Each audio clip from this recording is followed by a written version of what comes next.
So recently, because of Donald Trump's ongoing trolling and shitposting, there has been a lot of dialogue on the subject of whether Canada should join the United States. Now, I think it's an interesting question. Like, for starters, obviously, the idea of us being the 51st state is extremely insulting. Why would we be only one state rather than like 10? And there's obviously the fact that Trump is just kind of trying to push his weight around and troll Canada. And there's the question of whether he's actually serious about this. If he is serious, I think there's actually a good chance that at least somebody on his team actually does believe global warming is real, because I think that would actually be by far the number one most advantageous reason to take over Canada, which is like thinking forward to the future. If the planet continues warming at the current rate, Canada is going to be some of the most desirable real estate on the planet. But yeah, aside from all that, in the immediate term, the question is, what would be the biggest drawbacks of Canada joining the United States for us? Like, not for America. I'm not even looking at it from their perspective, because obviously, from their perspective, there's the question of how we would alter the voting map in the United States and other aspects of their culture. But from a strictly Canadian perspective, here what I think are the top 10 reasons, in no particular order, why joining the US would be bad for us. And then I'll offer actually one reason why it would be a good thing. Okay, so the first reason right off the bat is the lack of guaranteed vacation time and parental leave time. Now, the US is the only country on earth with no guaranteed vacation time, I believe. And not only that, but it has no parental leave time either, like for new parents who have just had a baby. And that in and of itself is very shitty, because it's like not guaranteeing workers any vacation time means theoretically, yeah, you could work an entire year and not have any vacation at all. Now, I think I read a statistic, it was something in the 70% range of Americans who work full time are given at least some vacation time, but that means a good 20 to 30% get none. And furthermore, of those who do, not all of them even get 2 weeks, which is what we get in Canada, which is frankly not very much by global standards. Like, every country in Europe gets at least, I think, 4 weeks.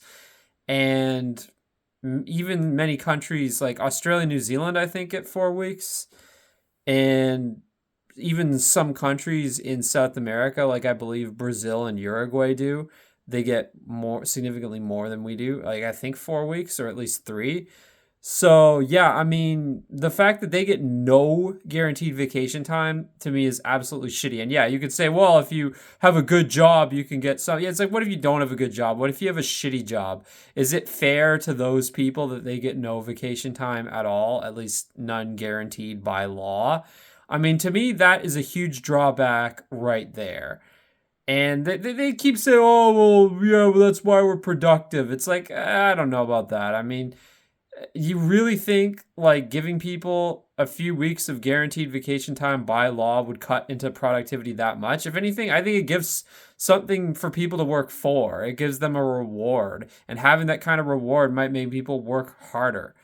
But again, this is something that a lot of certain types of people don't think of, like these like libertarian, workaholic, hyper-capitalist types, these hustle culture types. To them, it's just all they care about is work for the sake of work. And that's why they create hideous bugman societies where everything is just ugly glass and concrete. But yeah, I mean, that is a huge thing in and of itself right there. The second is the healthcare system. The thing about the US healthcare system is it's a huge gamble. It's like, yeah, you don't need to go to Vegas to gamble if you're in the US. You just have to be uninsured for healthcare. And the reason is, like, health insurance is really expensive if you don't have a job that pays for it. But if you don't have health insurance, it can be even more expensive if you have a medical procedure of any kind. Me and my dad actually had to go to the hospital when we were on a trip in the United States, and I think he had to pay something like $25,000 for it. Now, thankfully, that was covered by our travel insurance, but it was just like like they didn't even do any kind of like surgical operation or anything like that. Like they ran some CAT scans and stuff because he fell and hurt himself. But yeah, they didn't need to do anything serious. It was just some CAT scans and checking up on him, and 25,000 fucking dollars. It's like, give me a break. That is obscene. I mean, good thing the insurance did cover it in the end, but still, wow. Like that's ridiculous. And for people who are uninsured, it's like, wow, that is just horrifying. So the sheer degree of debt that people can get into because of the American system, like I just don't like the idea of not having that safety net. The idea that you could potentially fall through the cracks. Because you're unemployed and you can't afford health insurance. And there are some people who just aren't covered. Like, I guess from what I hear, some very poor people are covered automatically, but it's like, I hear horror stories about people falling through the cracks, because it's like, well, they're just rich enough that they're not covered by the government, but either they don't have a job or their job doesn't cover them, and they're not quite rich enough to just afford insurance on their own, and they get super fucked. Like there are just so many people in that situation. And also, I mean, how much like reading between the fine print is there? Like, are there like different types of insurance that cover some things but not others? Like that kind of stuff. It's like, I don't like leaving things to like, oh, if I don't read the fine print, I can get like really, really fucked. It's like, I don't like being in that kind of situation where I'm leaving myself so vulnerable to potentially paying exorbitant fees because I didn't read the fine print or I didn't take into account some obscure stipulation or whatever. It seems very risky, like the entire way their system is set up. And I'm not saying our system is perfect either. Like we do have really long wait times, but I just think their system's overall worse because I've heard they actually pay more overall when taking into account taxes plus insurance plus everything. Like they on average pay more for healthcare than we do. So yeah, it's just their healthcare system. I'm just not a big fan of the way it's set up. The third reason is higher costs for college and university. From what I've seen, their college and university costs are also quite exorbitant a lot of the time because of the way their tax system is set up, with subsidies like or lack thereof, like it's just not as subsidized as ours is. So people have to pay out of pocket much more for higher education fees than we do in Canada. And that right there, again, big obstacle for anybody wanting to study anything past high school, which you basically need to get any job these days. Like you need a PhD in burger flipping to work at McDonald's nowadays. So like, yeah, that right there is another huge thing. The next is gun laws. And okay, a lot of people aren't going to disagree with me on this. That's fine. It's not that we don't have guns in Canada. We have plenty of guns. In fact, we're one of the higher countries per capita on the planet. Nowhere near as high as the US, but still, I think, higher than any major country in Europe. Like, there might be some microstates in Europe that are higher than us, but I think we're higher than, like, any significantly sized country in Europe per capita or any other developed country, I believe, other than the US. And, yeah, I mean, the thing is about our gun laws is that we at least have some. Like, okay, like, I mean, there's parts of the US that do, but there are many parts where it's like literally like the Wild West, where it's like you can just carry guns, whatever kind of gun, almost anywhere you want. And I just feel like gun laws that loose do lead to higher rates of violent crime, which the US does have. Like they have a far higher murder rate. And there are certain types of crime that are like very hard to glean from statistics because like when you look at crime statistics, and this is really getting into the next thing, this is kind of violent crime overall. But yeah, when getting into crime statistics, like there's certain things like the main categories crime statistics cover are like homicide, sexual assault, Robbery, which means like mugging, basically. Burglary, which is like when someone breaks and enters into your house and steals stuff. Theft, which is basically stealing something where it doesn't require robbery or burglary. So say for instance, if you leave your laptop lying on the coffee table in Starbucks and somebody just takes it, that would be theft. Um, and then auto theft is its own type of crime, and then assault is also a crime, like assault in the broad like non-sexual sense. So that means like if somebody injures you, right? But the thing is, it can be hard to glean certain things from this. Like for instance, things like shootings. Like there's a lot of shootings where people don't die, and it's like that doesn't count toward homicide, and I guess in some cases it would count toward assault. But assault is such a vague crime that it's like it can include anything from like domestic violence where like a man slaps his wife to like somebody being brutally beaten or shot but not killed. Like that, I think would fall under assault technically. So it's like it's very hard to figure out like these. Like I don't think there's a per capita statistic for like shootings overall where somebody is hit. So it's like it's hard to glean that. And like for instance, just hearing gunshots. Like that's one thing I hear from a lot of Americans that like they've heard gunshots, like violent gunshots in a violent context, even if they haven't been close enough where their life was in danger that they hear them in the distance. And it's like, I don't think I've ever heard violent, like gunshots in a violent context in my life. Although then again, I've heard some noises where it's hard to tell. Like sometimes with like fireworks, firecrackers, stuff like that, it can be hard to tell if it's that or gunshots, or like a truck backfiring or whatever. Like, but I haven't heard it ever in a situation where it definitely sounded like gunshots in a violent context. Like I've heard gunshots in non-violent contexts, like farmers shooting rodents or whatever. Like when I was in Spain, there was a bunch of people in the farms just shooting stuff. I'm guessing it was like animals of some sort.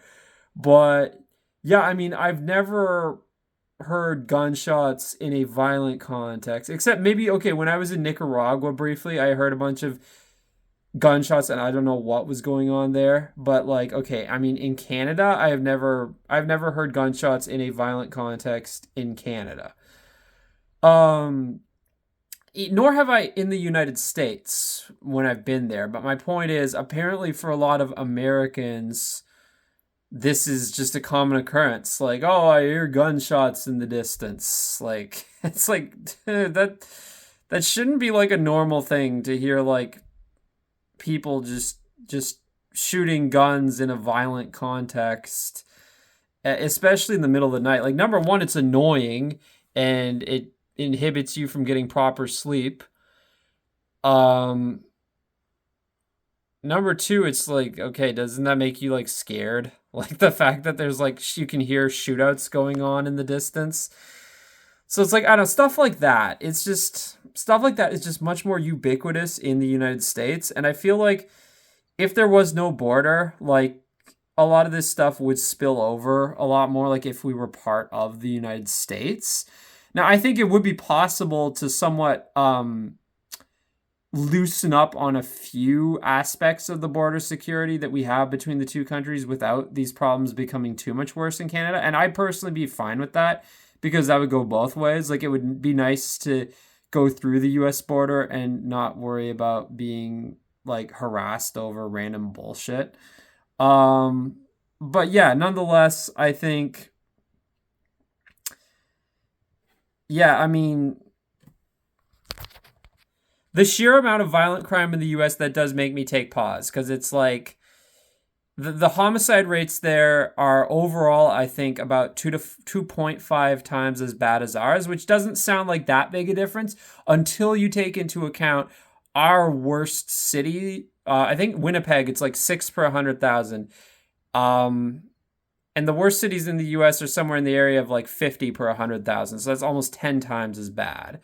Um, well, like 8 or 9 times as bad, but still, like, I mean, that's really bad. And again, for overall homicide rates, like 2 per 100,000 for Canada versus like 5.5 per 100,000 for the United States. So that's a big difference, but the difference in the worst places in the US is far exponentially, whereas like we're talking 8 or 9 times as bad as the worst places in Canada.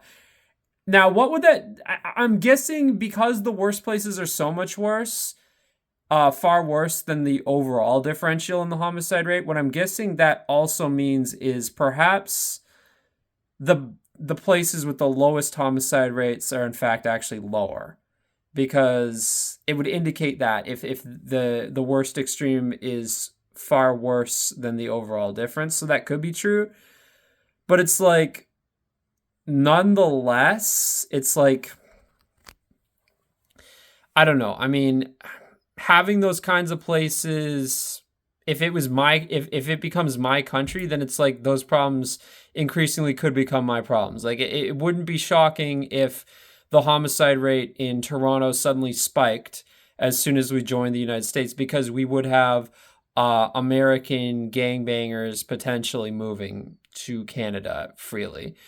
It wouldn't shock me at all if, like, especially in certain regions of Canada, like I think on Southern Ontario in particular, would see massive spikes in the crime rate because we are pretty close to some parts, like certain US cities that have very high crime rates, like Detroit and Buffalo. I think we definitely would see that trend more than anywhere else in Canada. And also because we're not as ridiculously cold as other parts of Canada. So, I mean, the ridiculously cold weather in some parts of Canada would definitely stop the urban demographic in the United States from moving there too much. You know what I mean by urban demographic. But yeah, the Crips and Bloods demographic. Like they would not take kindly to the weather in like Saskatoon or Edmonton. They wouldn't. Although Edmonton actually does have a bit of that demographic, but nonetheless, I'm just saying that would be an issue. That would be definitely an issue. It would sure as hell be an issue in places right on the border, like Windsor or Niagara Falls. Absolutely, they would bear the brunt of those problems, or Fort Erie. But let's see, where else. What else? Okay, obesity and food regulations. Now, yeah, the United States has a far worse obesity rate than we do, although we're not great in that regard. Now I question, okay, like would joining the United States change that? I mean, because yes, obesity rates do vary from state to state also, but I mean, I think some of it does have to do with food regulations in the United States. Like to my understanding, the US has less strict regulations on food ingredients than many other developed countries, especially compared to European countries.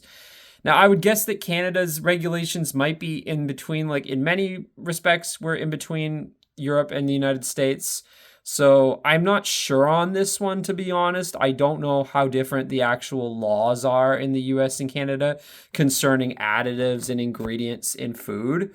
But I guess there might be some difference. I mean, we have a lot of like unhealthy food here, but the obesity rate isn't quite as high. And I do wonder if part of the reason might be certain additives or certain like ingredients that they're allowed to put in the US that they're not allowed to put in here. I'm not sure on that one. I'm a bit unsure on this one, but I mean, it's a possible negative for sure. Now, the next is car accident deaths. The United States has a far higher rate of car accident deaths per capita. Now, again, this is something that varies state by state. And I'm not like, how would us joining the US affect that? Well, I think it would, because you'd have a lot of the bad drivers from the United States be able to come here with absolutely no border stopping them. And I could guarantee traffic accidents, again, similar with as with crime rates, traffic accident rates would probably increase dramatically in certain places, especially like Windsor, for instance. Simply because there's a lot of bad drivers in Detroit. Detroit drivers are absolutely terrible. So it's like, but it's not just Detroit. It's just overall the US has a higher rate of car accident deaths. And I think part of that is, I have noticed in the US, drivers there do tend to be more aggressive on average.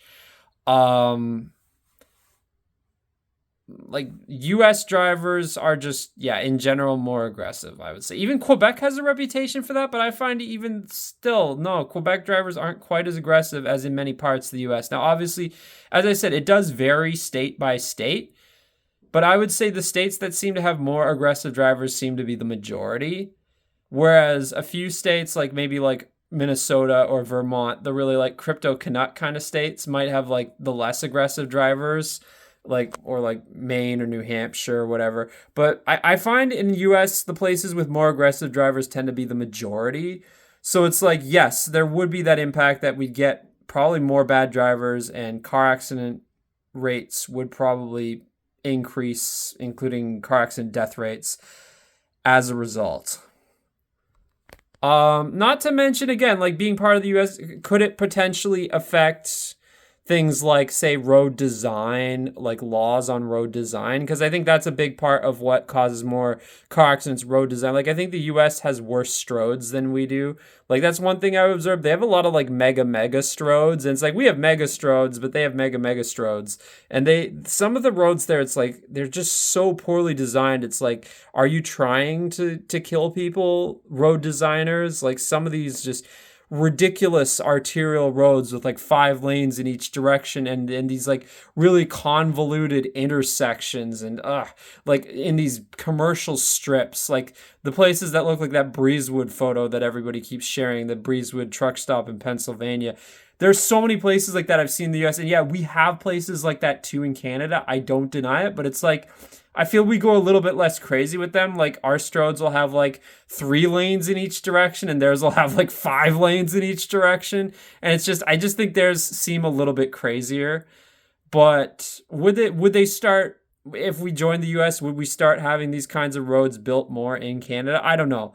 To be fair, I'm not sure if they're really building them as much anymore in the US. Like, I think to some extent, maybe certain places have learned their lesson a little bit. Maybe not, actually. I'm not sure on that one. But yeah, it would be a concern, though, for sure. So, the next item in the list is French language laws. Now, this is a thing for Quebec specifically. They have laws protecting their language.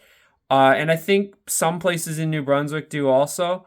But yeah, Quebec has pretty strict laws enshrining the French language. It's a controversial thing. Some people in Canada are really against it. Personally, I support it because I think it's important to preserving their cultural and ethnic identity as the Quebecois people. I think it helps stop them from becoming deracinated bugmen who are just absorbed into the homogenous North American monoculture, which has destroyed many regional cultures or is in the process of destroying them across North America already, even, English-speaking cultures too, and accents and dialects and things like that. So it's like, yeah, I over time have come to support these laws a lot more, even though I was against them, as most English Canadians are, like when I was younger.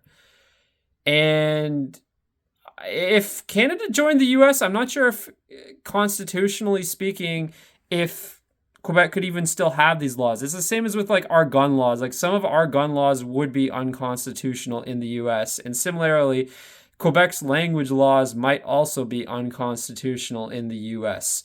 And that would be a major impediment to them preserving their culture. Not to mention the fact that they would be, rather than 23% of the country or whatever Francophones are right now in Canada, I mean, what percentage would they be in the US?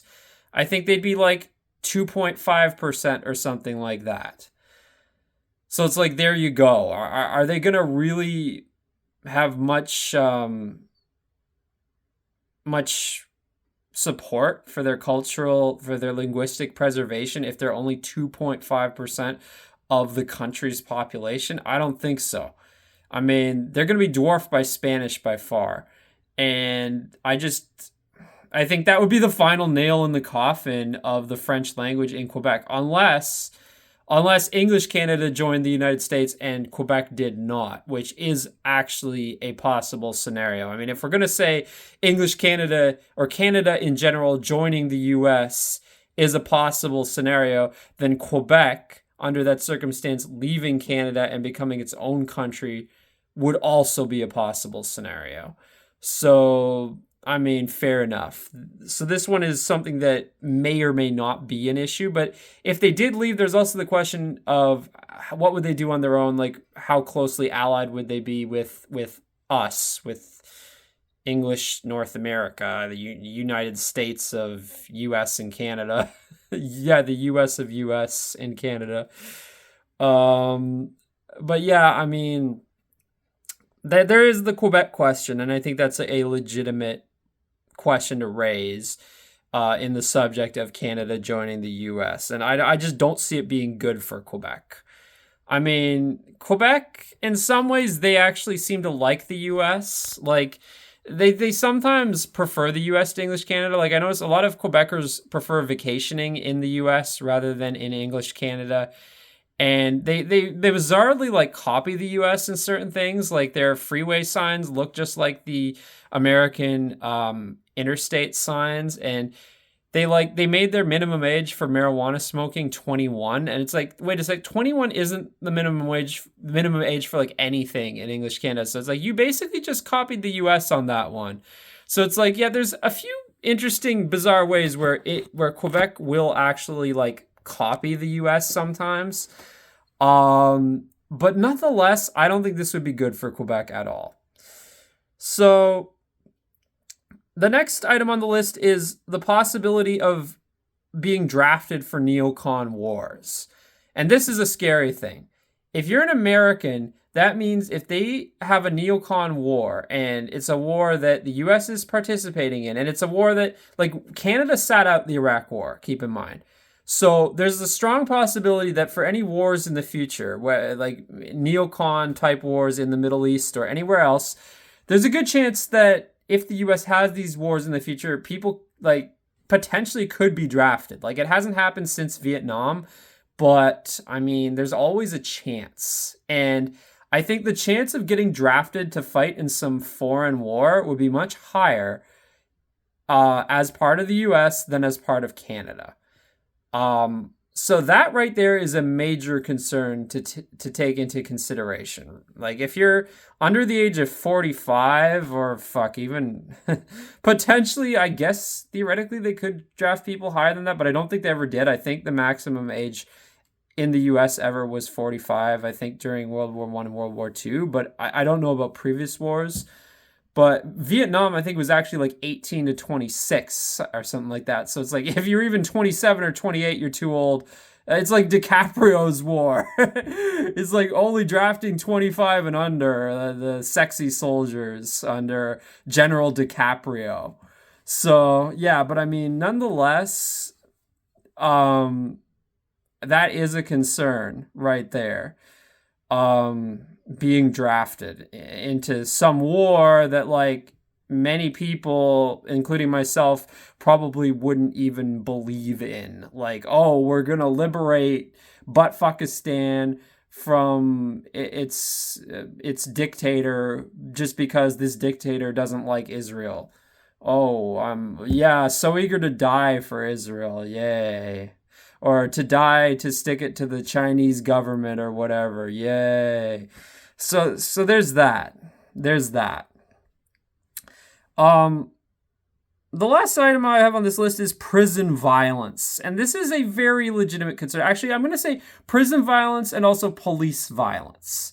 Now, I know these are things that leftists and liberals talk about a lot, and sometimes they talk about these issues from a perspective that maybe distorts it a little bit, but nonetheless, there is some truth to it. Like, the US does have endemic problems with sexual violence and other forms of violence in prison that are far worse than in other developed countries. Not only that, but the rates of police brutality. And I'm like, watch the video of Daniel Shaver in Arizona being executed. That shit is fucking horrific. Watching that video made me sick. And there have been many such cases like this in the United States. Like, I'm not talking about cases like George Floyd or Michael Brown, which were at worst morally ambiguous, let's say. Where the suspect was behaving in a violent or erratic way, and where there's a legitimate argument that it could fall into some sort of gray area. or even that the officer was justified. I'm talking about cases where the officer is just flagrantly unjustified and kills or hurts, like severely injures someone. And these cases seem to be far more frequent in the United States from what I've seen. It does happen in Canada. Like there have been, I think there was an instance in 2000 or something like that where a mentally ill man was tasered to death in the Vancouver airport. And I'm pretty sure it was like unjustified. But I'm saying, like, yes, it happens in Canada, but it seems to happen far more per capita in the US. So both prison violence and police violence are significantly worse there. And I do think that is a justifiable thing to be concerned about. And another thing that's justifiable, again, like, okay, this is a double-edged sword, but there are some laws in the U.S. that are just really, really strict in certain states or federally. And that is one thing to be very concerned about in certain cases is the sheer strictness of certain laws. Like I don't do drugs, but like I believe crossing state lines with even the smallest amount of marijuana is a severe crime. And in certain states, possession of even small amounts is a severe crime. But not just stuff like that, but even stuff that like regular people do. Like there's things that are crimes everywhere, but they might be more strictly punished in the US. Like say for instance, if you're caught like taking a piss in the bushes or something like that. Like that would be a concern of mine there, just like how much harsher the legal system tends to be on minor crimes. Like things like that, like taking a piss in the bushes, or if you're caught like having sex with your girlfriend in a parked car or something like that, you know, like those kinds of things. To my understanding, the U.S. can be pretty harsh on them. Some cases it might be state by state, but I mean, I don't know. I'm just saying, being part of the U.S., I think would increase the chances of being subject to potentially like excessively strict laws. Like again, like there's certain things like crossing state lines stuff. That's where it gets dodgy because it's like even if your state is pretty liberal and lenient on these types of things, there's the whole crossing state lines stipulation, and that fucks over a lot of people. Like there are people, for instance, who are in a relationship. Like let's say like the guy is like 19 and the girl's like 17 and it's legal in the state they're in, but they cross state lines and like for some no I think it's like or even if it's legal in both states, but for some reason they cross state lines and it's illegal federally, so they get fucked by that or something like that. Like weird cases like that. Like there's just so many cases of where I hear of people getting screwed over by really, really absurdly strict laws because of like crossing state lines because of like federal law. And that kind of thing, it's like I don't think we have as many cases of that in Canada. Like I don't even know if like crossing provincial lines makes anything a crime. I'm not sure about that one, but if it is, I don't think these cases are as strict. So it's just things like that just make me take pause a little bit, combined with like the sheer state of the American prison system, and how much violence there is, and just how much harsher the penalties often tend to be for relatively, well, what I would view as relatively minor crimes. Like again, I'm not talking about like for major crimes. I mean, I understand the strictness, but for like things that are relatively minor, I would say that can be an issue.